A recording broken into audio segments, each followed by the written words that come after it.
medical oncologist at her own clinic, Dr. Purani Cancer Care, and she is attached with Jupiter Ruby Hall and other leading hospitals in city. She has done her MD from BJ Medical College and oncology from BJ Medical College, Ahmedabad. She has also done DNB in medical oncology, and she is a gold medalist in oncology. She is an editorial board member of few journals, and her interest is on cancer awareness activities and cancer screening camps in association with an NGO called AKAR, which works for cervical cancer awareness. Now I request Dr. Ishma Madam to deliver her guest speech. Thank you. Very good afternoon, everyone. Thank you so much, Mane sir, for the kind introduction. And thank you, organizing committee, especially Dr. Tausif and all the very, very enthusiastic organizing committee members for inviting me here today to deliver a short talk about cancer awareness. So basically, I'm a cancer specialist, that is a medical oncologist. And today, when I thought what talk would be good, so I thought more and more it is a need for cancer awareness in our community. As we have a lot of advances in cancer care, but at the preliminary level, even the basic prevention and cancer screening is even much more important, much more needed in a country like ours where basic awareness about cancer is also lacking. So in my talk, I would just highlight few points about cancer, then its prevention, the newer treatments and the screening methods. So moving ahead, cancer is rising day by day and the incidence is really rising. All of you will agree in the last 2 decades the number of cancer patients have really gone up very high. And the number one cancer all over the world in males is lung cancer and in females it is breast cancer. So the cases increasing day by day, and what I can point out to you all is that when I was studying 10 years back maybe, we used to see more and more number of patients who were in the elderly age group. But as of now, like the day we practice, now that we are practicing in this today's world, I can see more and more number of patients are in the younger age group. So we are having lots of patients who are in the young age category. Sometimes we feel that we are young, we are in 30 years, we are 40, in our 30s or 40s, and cancer and all doesn't really happen at this age. But I can tell you that it's not really true. So having good habits and having a good lifestyle and getting yourself screened, following preventive measures is very, very essential part of today's life, so that we keep ourselves away not only from cancer but other lifestyle diseases like hypertension, diabetes, etc. also. So the youth of today, sometimes I'm very keen to take lectures for students, colleges, because I feel it is the youth which, if you can give out a good message to them, it is really important, because that is where the good habits and the importance of good health is can really be stressed upon. So actually the facts about it is more of in our country, most of the cancers get diagnosed late because most of the patients ignore symptoms. Today, even today in my morning OPD, actually to give you the most recent example, educated teacher coming with a breast lump and it was almost 8 centimeters, and I asked her ki 8 centimeters hone tak, like why did you come before us, because by the time she came it had already spread to her bones, but then she's like it was painless, so I thought there was no need to go to a doctor. So that is the lack of awareness. So in spite of being an educated, in spite of being a teacher herself, she didn't think it was important to show that lump. She came to us basically after it literally ulcerated through the skin. So this is today morning's example which I saw in my OPD. So that is why I always feel that basic awareness, basic knowledge about the symptoms and all is more important before you actually go ahead and talk about advances. So that is why in our country very much the number of cancer patients are diagnosed at a very late stage. And there are so many myths, they just like it is not curable, that medicine is like the chemotherapy which we give is painful. People literally ask us ki wo jalta hai kya when you give chemotherapy. So these are all questions, I don't know, which we live in an era of 2025 and people still have so many myths. That they know it's never curable, but we should all be knowing that early stage cancer in the stage 1 and 2 is definitely 100% curable. Still people have this notion that cancer is not a curable disease, etc. So many people having so many myths in our community which really need to be dissipated at the earliest.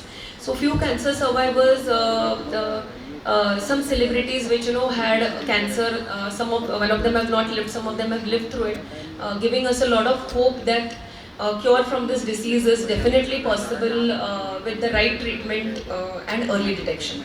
So don't want to go much in details. I would like to keep it short. So in simple way, what causes cancer? It's like a interplay of the genetic and the external environment factors. And many times, we see that there are certain genetic mutations, or a patient may be genetically predisposed. For example, a patient may be having some genetic mutation in the body, and the patient also smokes. So then they may be at a risk of lung cancer, may be at a risk of breast cancer. So this is how genetics and environment together come into play. So it is generally genetics which loads the gun and environment which pulls the trigger. This diagram is literally self-explanatory when both the factors come together and cancer develops in the body. So common cancer causing factors we all are aware. Addictions, don't need to stress upon, we all know. Eating tobacco, smoking is definitely one of the most important factors that can lead to lung cancer, oral cancer. People feel smoking only, eating tobacco just leads to oral and maybe esophageal cancer, but that's not true. Smoking can lead to even blood cancers, bladder cancer, breast cancer, kidney cancer. So smoking is the worst habit that can be there, and it is essential that this habit, if anyone has, they need to get rid of it as early as possible, because it literally damages a lot of things in our body and predisposes us to many diseases. So certain reproductive factors like a late menopause, early menarche, having children at a late age, not breastfeeding, predisposing to breast cancer, certain microbes like HPV virus predisposing to cervical cancer, occupational exposure important in lung cancer, a lot of pollution or certain chemicals in the air which can lead to lung cancers. Obesity, not exercising, again linked to colon and breast cancer, with studies documenting it. Family history and genetics again being a very important factor. So those patients or those people in the population who have a strong family history definitely need to be aware that their cancer risk is much more than the other members in the population, and they need to be aware of the diseases that they are, cancers that they are prone to, and also the screening methods. So now coming to prevention. Prevention can be at a primary level, and then it can be at a secondary level. So primary prevention is where you follow good habits in which the cancer itself does not develop at all. So in which we have simple things like exercising daily, following a nutritious diet, then having a diet which is rich in people often ask me ki you're saying ki a nutritious diet, but what exactly you mean by that is a diet which is rich in antioxidants, fresh fruits, fresh vegetables, maybe walnuts, turmeric. These are some of the foods which we call superfoods maybe. Even the seeds and also, they are all very, very rich in antioxidants. If they are flax seeds, so if they are an inherent part of your diet, if you consume them on a regular basis, you are able to keep most of the diseases away. So by nutritious diet, we of course mean avoiding processed food. Everything that comes in a packet, that needs to be avoided. So processed food, which is preservatives, and nowadays it's becoming so difficult. Why are people suddenly crazy about organic food? इतने दिनों तक no one was really talking about it, but suddenly in the last 5 years, organic, everywhere we hear what is organic. That is because people have realized that processed food is not good. So organic, by which we mean is that food which is grown naturally. Like for example, you're buying a watermelon and you come home and it looks very nice and red and you're very happy. But do you even realize that red color, is it even real? Has it been something made, it has grown artificially by using some chemicals? So whatever the grains which we buy, the food which we buy, the fruits, nothing really is produced naturally. It's all having a lot of chemicals and all put into it. And many times nowadays when we see patients, if I see today's lady also, which I was talking about, she doesn't really have, she has 2 children, she has breastfed and had children at the right age, she doesn't smoke, she follows healthy lifestyle, then why would she develop cancer? Half of our patients, we really don't have the answer. When they ask us की आम्हाला cancer कसा काय झाला, we really don't have answer. म्हणजे आम्ही तर सगळं madam व्यवस्थित करतो, आम्ही काय जंक फूड खात नाही, आम्ही एक्सरसाइज, आम्ही सगळं तुम्ही जे सांगता ते करतो, everything, even not even having any addiction, but still, so 50% of the cases we really don't have answers. Why would that person develop cancer in the first place? So this is where the answer lies, is pollution in our community, the excessive pollution, the air that we breathe in literally, the food like I told you which is not at all grown in a natural way, all chemical laced food, processed food that all of us are having. So all of these things which are sometimes I feel that are not in our control. So these are the things, even the milk which we take, the cattle and all, they have been given so many injections, we don't know how authentic, how natural that is also. So that even these things are not really in our control. So the pollution is not in our control. But what we can do is we can have some healthy breaks in between, in which we go to a place where there is some natural air besides our metropolitan cities, or you may try to eat organic food as much possible. So these are some things which you can do to reduce your risk of cancer, and keeping yourself away from addictions is definitely what is possible. So these are the primary prevention level. So and then comes the secondary. Secondary prevention is basically, all we see is the clinically evident disease. So we are supposed to diagnose the disease when it is at a very early stage and when it doesn't really produce any symptoms. So this is where the diagnosis should actually happen, and that is what is called as screening. So not all cancers are amenable to screening, but there are few cancers that we can diagnose at an early stage by screening. Is that, first of all, which is most important, is breast cancer. Most common cancer in females all over the world, and the easiest way to diagnose it is a simple breast self-examination done every month by the lady herself, clinical breast examination whenever she visits her physician, and a mammogram. Mammogram is nothing but a simple X-ray of the breast. It can be done above the age of 40 years every year, once in a year. And like you can see a very tiny lump which cannot be palpated by the fingers, but can definitely, a tiny lump as this can definitely be picked up by the mammogram. So the breast cancer is diagnosed early, cured early. See, the fear of cancer is mainly because most of the cancers are diagnosed in the late stage, and people die of the disease because it's already spread. But then if we were to pick up cancers, see, like I told you now, there were some factors like pollution, not having the right food, we're not having some factors like, which are beyond, not in our hands. So cancer is going to increase day by day. But then even if cancer is going to increase, there is one thing which is there definitely in our hands, is to diagnose it early. So even if there is a patient who has colon cancer, there is a patient who has breast cancer, let's say she's in her 40s and we pick it up early, she undergoes a surgery, she's cured, maybe chemo, maybe not. But then, what will happen is at least we will have more and more number of cancer survivors. Say maybe today when I'm talking, and 10 years after, 10 years down the line, I'm going to have more and more cancer survivors in the society. So today, even though the lot of cancer patients may be increasing, and these are the things which are not in our hand also, why is cancer increasing so much in spite of all of us doing the right things. But at least it can be picked up early, cured early. So maybe you will see a lot of cancer patients. Like, suppose a patient who had, let's say, an acute myocardial infarction in the year 2013, and he got chest pain. He went quickly to the cardiologist. They treated him, whatever they said stent, angioplasty, he did everything. And today, after 10 years, he's doing well. So he's survived that heart attack. So he's a patient who survived the ischemic heart disease. Similarly, we are going to have patients who are cancer survivors, and it's going to be a very common norm.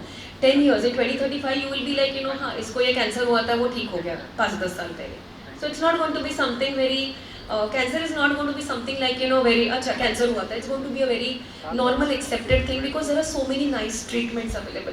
So many treatments without side effects or with very minimal side effects. So we will have many cancer survivors. The only key to it is to diagnose it early.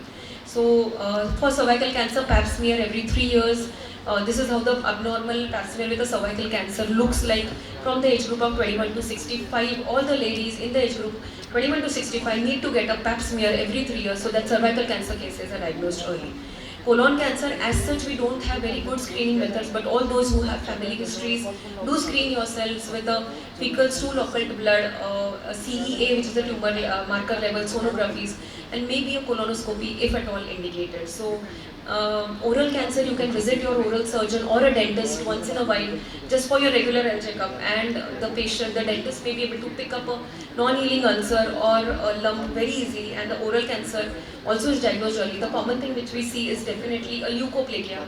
If you can pick it up early, the dentist and all also, if you go for just a routine dental checkup, even they can pick it up early and quickly do a laser and coagulation or a simple oral treatment, and the patient can be cured out of it.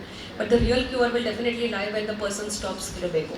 And lung cancer screening is only in those patients who are heavy smokers, like 30 pack year smoking history, etc. We can be screened by a low dose CT scan. But it's not, these screening methods are a little difficult as compared to a simple mammogram of the breast or a simple pap smear. These are the screening methods where you need to consult your oncologist, and then only if he advise you can go for it. And for prostate cancer, we have a tumor marker which is the prostate specific antigen PSA level, or for ovary we have a CA125 level. So after the age of 40 years, I would urge everyone to have an annual health checkup And in the annual health checkup, we would have a mammogram, a simple X-ray, sonography of the abdomen, the tumor markers, and they are all in total going to help. If anyone would have cancer, they would definitely help and pick it up early. Family doctors are the doctors where the patients generally, they will never, they have a lump, they'll generally tend to go to the GP or a family doctor first rather than coming to the oncologist. ठीक है, एक lump है, चलो oncologist को जाके दिखाते. Generally doesn't happen that way. They go to the family doctor first. It is the family doctor's responsibility to assess it very, very carefully and then refer if required. So the alarming red flags, which I just want to point out, any unexplained changes like any unexplained lump, changes in the bowel habits, bleeding from any orifice. So anything which is unexplained like a lump or a swelling, a bleeding that is not normal, anything which is persistent like for example a cough which is not going since 3 months, 4 months, a sore that does not heal, let it be in your like an oral ulcer which is not healing, anything which is unusual like a changes in your bowel habits, a mole which suddenly starts increasing size. So anything which is unusual, unexplained weight loss, unexplained loss of appetite, definitely should raise a red flag. Any lump which occurs in your body which is not getting explained by some infection or anything has to be evaluated carefully and assessed for the presence of any cancer. So now there is no need to be afraid of cancer anymore because cancer is definitely curable in stage 1 to 3, and even if it is advanced stage, the prolongation of life is definitely possible. So these are the various ways in which we treat cancer. So in this, just one example of a lady who had such a big ulcerated breast mass, treated eventually with chemotherapy, healed, and ultimately in the last diagram, the reconstruction that you can see is almost giving it a natural look. So the surgical techniques have also become very, very advanced. Even though I am a chemotherapy doctor, but still, even as part as the surgical techniques are concerned, we now have robotic prostatectomies, laparoscopic surgeries, and patients with just minimal scarring recovered quickly within a week, and they quickly come for the further treatment. So recovery and all is very, very possible. Sometimes people feel ki, it is a 75-year-old, why do you want to treat 75-year-old liver cancer, not very fit for surgery? We have targeted therapy. So now we have targeted therapy. These are just tablets. You just need to take a tablet. Let the patient be old, let the patient be comorbid, does not matter. So the patient, you can just give a tablet and the patient has a good prolongation of life without much side effects. So even if your patient is old with comorbidities, let's say with cardiac dysfunction, renal dysfunction, etc., still immunotherapy, targeted therapy are now advanced forms of cancer therapy which can still definitely be given in these patients. Chemotherapy is a traditional form of cancer therapy treated with anti-cancer medicines which destroy cancer cells, but then it comes with its own set of side effects because it also affects the other cells in your body like the hair cells or the blood cells, the oral mucosal cells, the GI cells. That is why patient has side effects like decrease of the blood counts, hair loss, etc. But this is because the chemotherapy has been a traditional way of treating cancer. Now we moved ahead and we have gone to immunotherapy and targeted therapy where it specifically targets the cancer only. So the side effects are very, very minimal in these cases. Immunotherapy, in fact, is such a beautiful form of therapy where it makes your own immune cells fight cancer. And in this, the side effects are literally unheard of. So all our stage 4 cancer, renal cancer patients, liver cancer patients these days do very well with immunotherapy with very less side effects. Even if a stage 4 renal cancer patient would be sitting amongst us, on targeted or immuno, you will not be able to even make out that he is a stage 4 renal cancer because they don't really have any side effects. They go about their life. Even stage 4 breast cancer, prostate cancer patients, we just treat them with targeted and hormonal agents. So these are simple tablets. Just like patients, cancer is more of becoming like a chronic disease these days. Like for example, you have diabetes and you need to take anti-diabetic medicine all your life. In that, you don't question your physician ki why should I take it lifelong and all. Okay, diabetes is why ये tablet है, you need to take. BP हो गया, tablet है, you need to take it. So similarly, cancer is also coming up with so many tablets now, targeted therapy, and the patients keep taking the tablets. We may change the tablet if required, if it increases or something. But then most of them on tablets are prolonging on and on. You might be even knowing so many prostate cancer patients. Myself, which have been treating since maybe 2015-16, are still doing well, even though they were stage 4 to start with, because they are on different types of tablets. So cancer is now becoming easy to control because of the advent of targeted therapy and immunotherapy also. So because of which quality of life is improved. So now you will not see those cancer patients, who are like bedridden and poor quality of life. ऐसे नहीं होता, it's gone. That era is gone now. It's a different era of oncology now. and you will see, you will not be able to make out a person if he's amongst us or he's in the community, he's doing his job. You'll not be able to even make out that usko cancer and he's on some form of targeted therapy. And the chemotherapy side effects also we are able to manage very nicely. Most of their patients are even able to do their job. They just take small breaks and they are able to do their job. And good thing, happy to say that more than 50% of them are now getting cured. And even though they are in advanced stage, still they are going about their life in a very nice way. Radiation again is a form of anti-cancer therapy, local therapy. We are now having CyberKnife, and I'm attached to Rubiol also. So we have CyberKnife, we have 6D, Toho, everything. So the radiation also, which was traditionally associated with side effects, nowadays would not say no side effects, but very minimal, easily manageable side effects with radiation also. PET scan is something that we use to diagnose cancer and also use it to monitor the treatment, like a patient with a big liver mass, with treatment going down, and then you can see it on that extreme left side that literally the liver, the metastasis and the big mass has literally disappeared. So this is the beauty of anti-cancer therapy these days. The most important part about cancer treatment is that you need to counsel the patient in the right way. You need to motivate them, because the first time when the cancer patient comes to you, they are pretty they feel as if as if they are not going to recover from this disease. So you need to tell them, you need to counsel them in a way that there are lots of treatments available. There is a hope out of this. So giving hope to the patient is really important for the oncologist as well as for their primary family doctor also. They also need to counsel them कि ठीक है, right, it is okay, don't have to be scared. You have like stage 2 breast cancer, तुम्हारा surgery हो जाएगा, chemo हो जाएगा, and then you're going to be cured out of this disease. And you need to assure them. The oncologist needs to take care of the patient when the patient is having their chemo sessions, the surgeon during the surgery. So during the chemo sessions, we advise the patient a lot of diet modifications. We tell them what care they should take so that they don't get any infections. We give them certain growth factors so that their blood counts do not drop. So we take care of the patient in all wholesome manner, and even after the treatment is done, we make sure that the patient goes back to their normal life. So it is like chemo हो गया, अभी जाओ, अभी हमारे OPD में आना नहीं है, ऐसे नहीं होता है. So after the treatment, surgery, chemo, radiation is done, after that also the patient is in regular follow-up, because cancer can recur sometimes. So they are in regular follow-up. We make sure that they get physiotherapies, they get rehabilitation, they get post-surgical some effects. So we rehabilitate, we give them diet counseling, psychological counseling, and everything, and we make sure that they go back to their normal life. So cancer is definitely preventable if you improve your lifestyle and diet. Cancer is curable if detected early and treated promptly, and cancer can be treated at any stage. But the important thing is immediate consultation with an oncologist for the proper management, because in oncology the golden period is very important. जैसे stroke में है, जैसे heart attack, that golden period.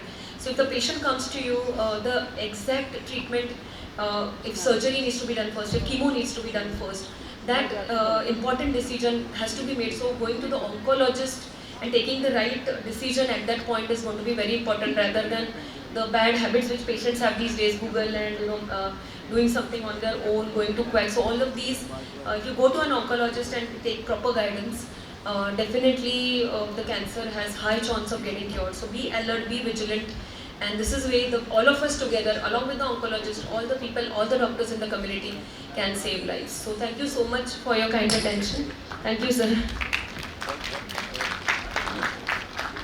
Thank you, ma'am, for such an informative and insightful lecture on cancer, and particularly on the breast cancer.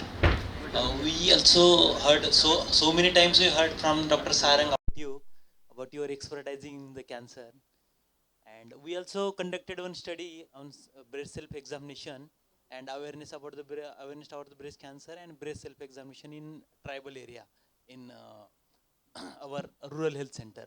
So women they have very few, or I said they just heard about the breast cancer or breast self-examination, and very few or negligible women are doing the breast self-examinations. So simple steps are there, but still they are not, because of knowledge or because of some society issues, they are not performing the things. Yeah.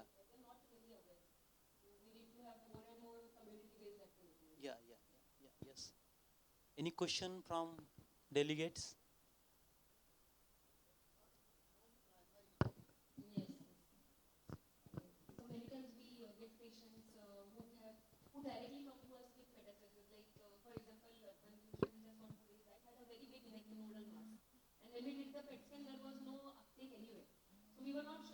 primary was from tongue or from oropharynx or so. So in such cases, what we can do is uh, try to ascertain the most likely primary. For example, there is a neck node and there is a squamous cell. So we see if it is a squamous adeno-oral lymphoma. If it is a squamous, then it likely source can be the oral cavity. So then we may have a laryngoscopy, we may have a OGD-scopy. If we are still not able to pick up, then we try to treat the histology. And we then can incorporate radiation or chemotherapy, which is a systemic, like for example, we can use a chemo regimen for squamous cell and then it can have a effect on the entire body. So we can take care of the primary in that way. But there are sometimes cases in which there is an unknown primary. So we need to treat as per most likely differential, and the histology becomes very important in this case if there is an unknown primary. Thank you, ma'am. Any other question from delegate? We can conclude now. Thank you for your wonderful lecture. Yes, sir. So I generally tell that in my talk. I think I forgot. So immunotherapy is available everywhere. I don't know. Sometimes people have patients that say लगता है कि चलो उठते हैं and they go to Mumbai and then they want to go to US. There's nothing like that. Every possible cancer treatment is available in Pune. So I can say there is, except for one or two odd drugs, and that also I am in my capacity to import. So one or the odd drug, if I require, we know we import it for the patient. But otherwise, everything is available. Immunotherapy, n number of patients, like we have also treated by this time, and every hospital has this facility. Immunotherapy is a very simple. It's just it is given in saline bottle, and it is a 30-minute infusion. We give it in our daycares. We can give it in our hospitals also, and it is available everywhere. The only issue is it is a little costly at the moment, but the cost is also eventually going down. So immunotherapies and all is also available everywhere. And now, sir, just to point out, we have now started MOC in Pune. MOC is a daycare chain. So the main aim of starting MOC was to bring cancer care to the community and to make cancer care. People always have this notion that cancer is a very costly treatment. So we have made the cancer care at a very, very affordable rate to the community. So the chemotherapy charges, the immunotherapy, everything are at very baseline charges to the patient. And it is, since it is a daycare, it is not a very big patient. Also feel homely and comfortable. It is like their home environment where they are taking chemotherapy, and it is like a daycare setup. So the cost is also gone down in that way. So immunotherapy and all, we can give it in daycare, give it in hospitals, and it's available everywhere. I don't think for any treatment you need to even go out of Pune now.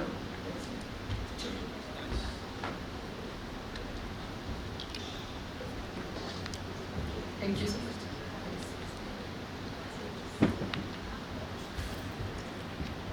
That was indeed an insightful and illuminating address, ma'am. We extend our deepest gratitude to ma'am for truly uncovering the critical aspects of cancer awareness and defense. Thank you for profound wisdom, your dedication, and for sharing your invaluable expertise with us.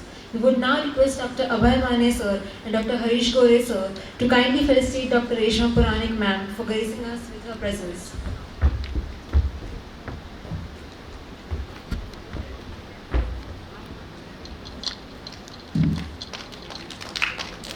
Thank you so much, ma'am.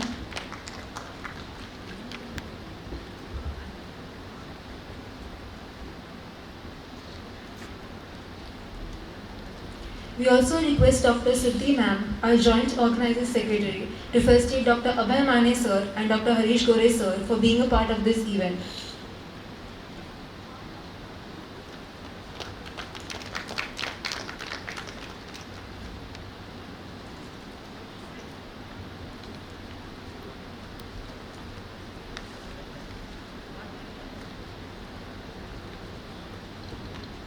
Thank you so much, sir. We hope that everyone found today's session as enriching and impactful as we did. Let us carry forward the torch of awareness, not just within our professional capacities, but in our personal lives and communities. Thank you all present here for your presence and active participation. We wish you a productive remainder of the day. Before concluding the event, we extend our heartfelt gratitude to all our generous sponsors who made Medius 2025 possible. A special mention to our title sponsor, Jaha Education Services, and our cultural sponsor, Infinix Pharmaceuticals. We are proud to be associated with Grand Medical Foundation, Ruby Hall Clinic across Sassoon Road and Hinjawadi branches. We also thank our esteemed partners, Marrow, DocHub, the Healthcare Career App, Cipla, Lupin, Healthium, MedTech, JP Brothers Medical Publishers, MOC, Cancer Care and Research Center, and Floridus Healthcare for their invaluable support. Thank you.